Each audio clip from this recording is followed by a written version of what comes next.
Aujourd'hui, on va faire l'ouverture de la boîte de Boss Monster, la version française. Donc, première des choses qu'on va faire, c'est qu'on va comparer la boîte de la version française avec la version anglaise. Donc, j'ai la version anglaise ici. Et juste comme ça, on peut remarquer que la version anglaise, la boîte était beaucoup plus haute et moins large. Et moins épaisse aussi, si on compare l'épaisseur des deux boîtes. À l'intérieur de la boîte de Boss Monster, vous allez voir, il y a autre chose qui diffère. Là. Donc, on va commencer tout de suite. Donc, il y a d'abord les règlements. Le livret de règles, première chose que je remarque, c'est si je compare avec la version anglaise, le livret de règles, il n'est pas du bon sens. Donc, ils ont pratiquement le même format, mais celui-ci est beaucoup plus dans l'esprit du jeu. La version anglaise est faite sur le large, rappelle les livrets d'instructions qui venaient avec les boîtes de jeux de NES. Donc, la première console Nintendo qui est sortie en Amérique du Nord. Donc, et puis c'est tout à fait thématique avec l'idée de la couverture. Et puis on remarque aussi que le graphisme, c'est un graphisme 16 bits, donc plus de l'époque de la Super NES. Mais donc la thématique est vraiment là et donc je trouvais que dans la version française, on perdait de l'idée du fait que c'est un jeu qui est tiré d'une console. Remarquez que c'est peut-être plus pratique pour Edge d'imprimer ça comme ça. Là. La boîte correspond peut-être à une boîte qui existe déjà. Donc, le livret de règles. Ensuite, il y a une publicité pour les différentes mini-extensions qui existent. Il y en a une autre qui est sortie récemment. Je pense qu'il y en a une autre en chemin. Donc, c'est des petites extensions. Et il y a un guide ici de démarrage rapide avec les règles de la boîte numéro 1. Pour ce qui est du reste, pour ce qui est des cartes, donc l'intéressant à dévoiler, j'ai un petit peu triché, là, donc j'avais déjà ouvert la boîte et j'ai déjà slivé mes cartes. Donc, on va regarder chacune des cartes ensemble sans trop expliquer les règlements, parce que c'est pas une vidéo explicative des règlements, c'est vraiment plus pour explorer le matériel. Et donc, on va regarder chacune des types de cartes les uns après les autres. Donc, allons-y avec chacune des pièces. Donc, la bibliothèque hantée. En 2 exemplaires. Le laboratoire glauque. La cuisine des sorcières. Le nid de suceur de cervelle. L'antre du ligre. L'œil omniscient. Le jackpot.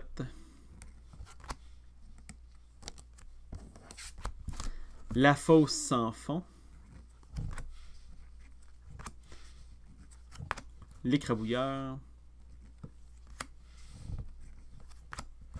Le rocher en équilibre. Le couloir au gaz étourdissant. Le centre de recyclage. L'hôtel glauque. 3. L'antre de la dracoliche.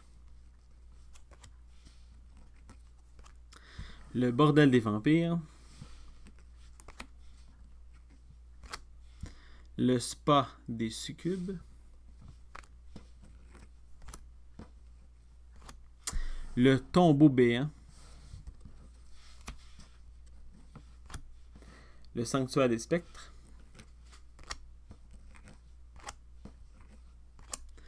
L'armurerie des gobelins. La salle de bal des monstres. La ménagerie monstrueuse.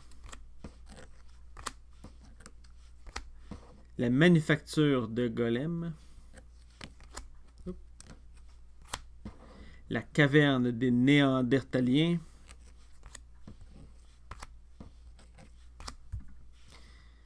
Ensuite, les dédales du Minotaure. L'armurerie des gobelins.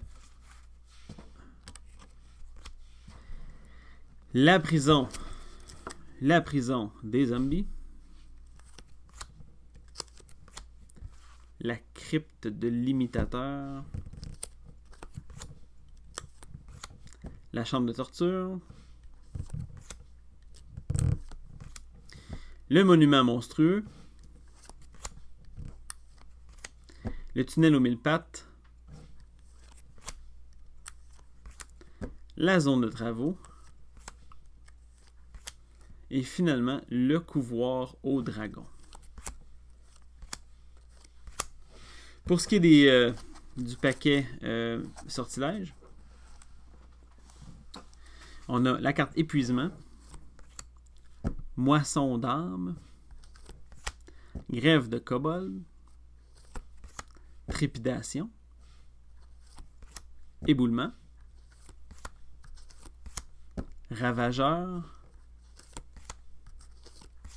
contresort, princesse en danger,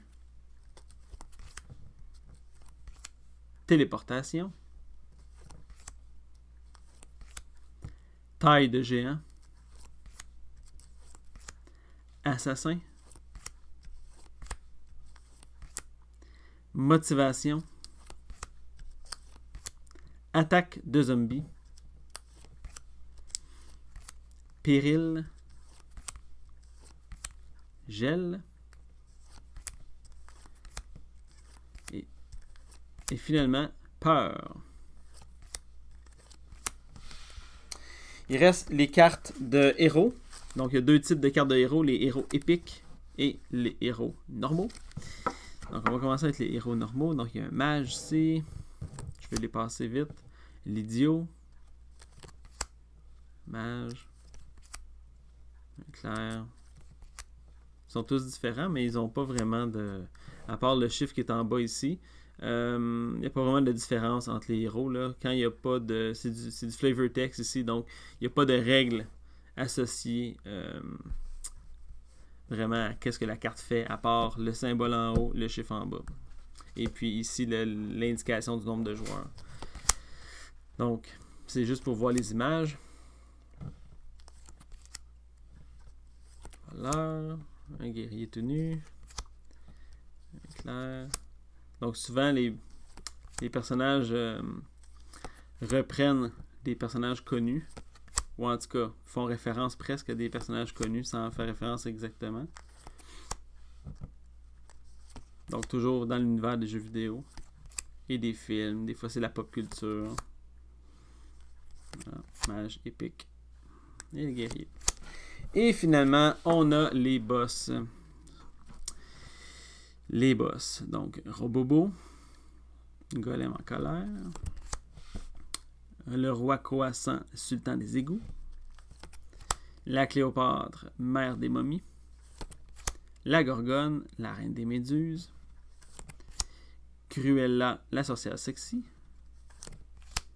Cerbellus, le cerveau père, Zizax, la liche ancestrale, et finalement le comte Draculo, le vampire hypnotique.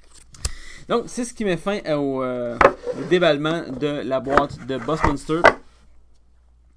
Donc ce que je vais faire, c'est que je vais ouvrir les boîtes, les autres boîtes, dans le fond, je vais refaire la même chose. Donc on va revisiter le matériel, mettre des autres boîtes. Je ne vais pas faire de comparaison entre les extensions. C'est pas le but de l'exercice, mais donc c'était vraiment pour voir ce qu'il y a à l'intérieur. Donc on se rencontre pour la prochaine vidéo.